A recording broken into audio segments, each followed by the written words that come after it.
Hey guys, this is Mitch. Welcome back. So it's a new week, and we're taking a look at another new book. A personal favorite of mine, actually. We're going to take a look at Garth Ennis's Hitman from 1996. So just before we get into it, if you enjoy the channel, if you feel like you might want to chip in a little bit, what you can do is in the description, there's links to my Patreon. And if you subscribe there, that gives you access to everything I do, from the Blood Force stuff, the pages, the finished comics, to the YouTube videos before they get uploaded to YouTube. Are they YouTube videos then? Sort of a chicken and the egg scenario there. But you also get access to some Patreon exclusives, and you can always follow me on Instagram. So, Hitman. This might be an odd choice for some people, particularly for a Garth Ennis book. You'd think there'd be more obvious choices to make. So Garth Ennis is, of course, an Irish writer, if you're not familiar. Starts out in the early 90s at Fleetway, as UK artists and writers often do, working on 2000 AD. Comes over in 1991 at the age of 21 and starts working on Hellblazer. So I don't know if anybody read that original Hellblazer run. I think I read most of it. I did not realize that it was written by a 21-year-old, and then found out later and felt woefully inadequate. So he turns Hellblazer into a bit of a hit, and he's able to parlay that into 1994's Preacher, and then everything explodes, and Garth Ennis becomes the hottest writing talent going in comics. Preacher goes for about 60 issues, and that's a format that Garth Ennis seems to stick to for the most part. He did the same thing later with The Punisher in the Marvel Max line, and also The Boys. You might have heard of that one, although I think that one went for 70 plus. But no, he seems to like the 5 or 6 year format, where he can set up a situation and get into the meat of it, but then also have an overarching story to wrap things up with, which is pretty healthy. And between Preacher and The Boys, he came up with a character called Hitman. So this would have been in 1996, when DC was desperate for IP, and they started up the Bloodlines storyline, which I never read any of, apart from what we're going to check out here today, which is the Demon Annual #2. And the deal behind the Bloodlines is that aliens are invading Earth, and they're sucking the marrow out of your spine. And they kill a lot of guys, but some of the guys they don't kill turn into superheroes. And they came up with something like 30 new characters. And it was totally throw shit at the wall and see what sticks kind of situation. If we come up with a bunch of new guys, somebody's going to get popular. And then we can turn that into a hit series, and that's how we're going to rejuvenate things. And I want to say that was stupid, except that this is the only situation where it worked. At the time, Garth Ennis and John McCrea were working on The Demon, so Etrigan, which I don't think had much of a following. You know, I think it was doing well enough to keep it going for a while. But, you know, no, I don't think anybody... I don't remember any noise about The Demon in 1996. And I'm not sure if Garth Ennis was asked to take part in the event, or if he was like, hey, that sounds stupid, I can come up with something for that. But he came up with the character Hitman. And this was the only character that got his own series, so I guess the event did kind of work a little bit. So, you'll notice, of course, this is not the actual issue. I don't have it. It's out of my price range. I considered it, but yeah, I don't need to be spending that on a single issue. So we're going to be checking out my very well-worn trade. And this might be one of the few issues where I don't have to read it beforehand. And see, this is kind of the downside. I like getting the original issues. I do kind of take the title of this little endeavor seriously. I want to revisit the actual issue. I want to be able to see the cover. I want to be able to see all of the ads from the period, any sort of support material. We've come up with some interesting stuff out of those. So this is, of course, not Hitman #1. This is the Demon Annual #2. So at least it's going to be a self-contained story. And we're going to see a bit of a restrained John McCrea. He would lose that over the course of this series, but he's trying to be a serious superhero artist here. So we've got Jason Blood, Etrigan's host, and he's doing a ritual to keep Etrigan at bay. And this particular look is kind of typical for inside of Jason Blood's head. where it's just the cage of thorns, that kind of thing. That said, I think we're going to get some pretty simplistic artwork for the most part, because this is an annual. John McCrea is also drawing the monthly issues, so this gets to be on top of his usual thing. So he's just going to ask him about what's been going on with all of these weird killings with people getting their spinal fluid sucked out. Jason at first thinks that it might be hell that's behind it. Etrigan says, nope, we're gonna have an adventure over this shit. It's not a bad look. It's fairly cartoony. He's not gonna skip. Does he have his own a different inker, or is it just him? No, it looks like that's all John McCrea. Okay. So then we're gonna cut to Midnight in Gotham. That's an interesting thing about the Hitman character, is that he's set in Gotham.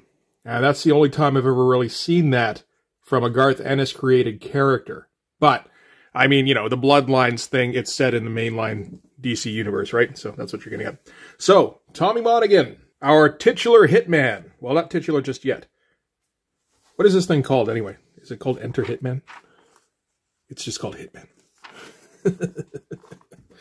Is hard at work on the job, which basically consists of hanging out in a room across from his target and waiting for the light to come on, which it does here. I'm pretty sure Tommy at this point is supposed to be Irish. At this point, he's singing IRA battle hymns, and he's got this goofy fucking neckerchief, which he'll carry for the remainder of the issue, and then never again, I think. I'm pretty sure it's there because I don't think Garth Ennis was going to stand for a typical costume. Really, like they went as hard as they could. We'll see later. But you needed some sort of recognizable repeating element, I think. So his target turns on the light when all of a sudden the door busts in. Oh, that's it. But we need a big splash for the next page. So this is Glonth, who is one of the invading aliens. They have like a humanoid aspect and an alien aspect. At least we get a little bit of detail for the big splash. And it's a different kind of cartooning overall. And we're probably used to this. This does feel a bit more British somehow. Although, of course, Johnny McCrea's Scottish. So Tommy witnesses him pick up his target and bend him over a desk. which is not the best look. Kind of typical for a Garth Ennis book, though. And yeah, goes for his alien aspect here. In a panel that's pretty much the same size as the previous page. Not quite. Or a little bit more. And yeah, so attacks him by parasitizing his spinal fluid.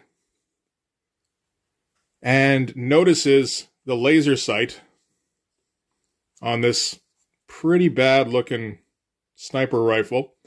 I think John McCrea would have to step up his gun game going forward, because you can't draw a Garth Ennis book and not try to draw at least somewhat realistic looking guns. So yeah, Glonth notices the laser sight and goes leaping across. We're all over the y-axis here, though. Looks up across here, looks out the window going that way. Leaps back over that way, busts in the window that way. I mean, it's a good thing there's only two characters, or otherwise it'd be pretty confusing. Tommy tries to fend him off with the sniper rifle. Doesn't do anything.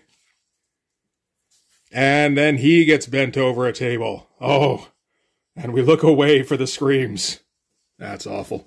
Fun artwork. I like stuff like this, with just him flying through the air. Again, though, very simplistic. This is the kind of thing should have been...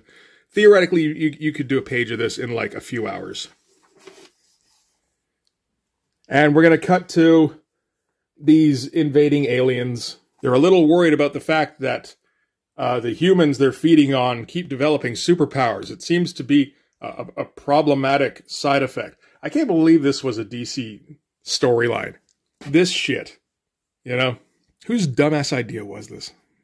Anyway, the aliens are worried because Glonth hasn't checked in. He's still wandering around feeding on people. Because of course he is. Look at him. Anyway, Tommy survives being vampirized. And before he even opens his eyes, he starts hearing these voices cutting in and out. So we get one guy fantasizing about one of the other nurses. We got another guy who's like willfully trying to get songs stuck in his head. First he gets born in the USA until he runs out of the words after like 5 of them. And then the female doctor here, or nurse, who's actually paying attention to the patient. And Tommy opens his eyes, and his eyes have gone dead black. And all of a sudden, he's got X-ray vision.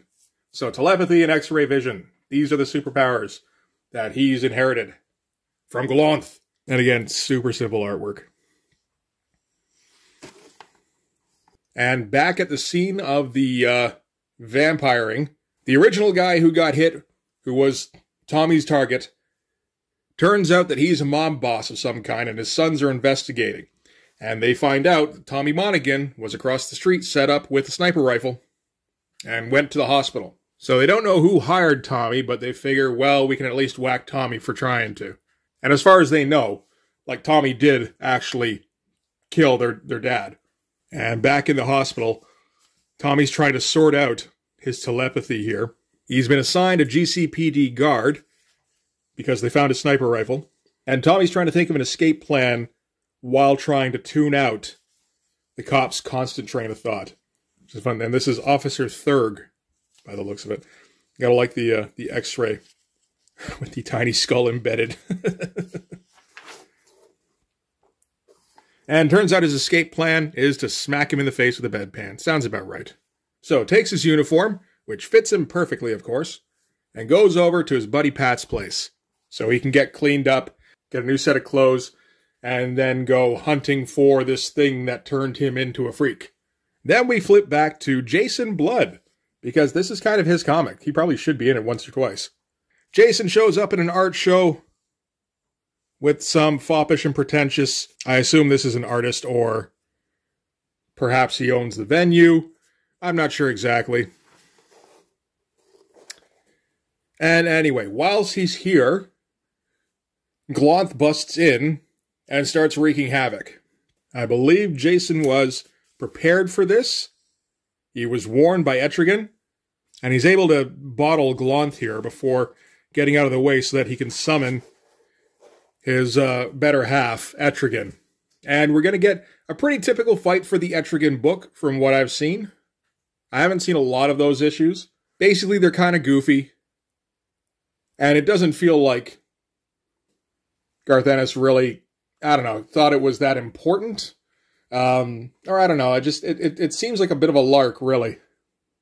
I think if anything, he was probably having the most fun working with his old friend, John McCrae. Apparently they grew up together. So, Etrigan's gonna go after Glonth so that they can have a big old superhero fight, because that's what you gotta do in one of these comics. And Etrigan's rhyming here is a little suspect compared to what we've seen previously when guys like Alan Moore and Neil Gaiman are writing his dialogue. So, for instance, when Etrigan's incoming on him, he goes, "'Tis Glonth that they call you, you great stupid mutt. I much prefer Fatso the trampoline gut." It's like, huh.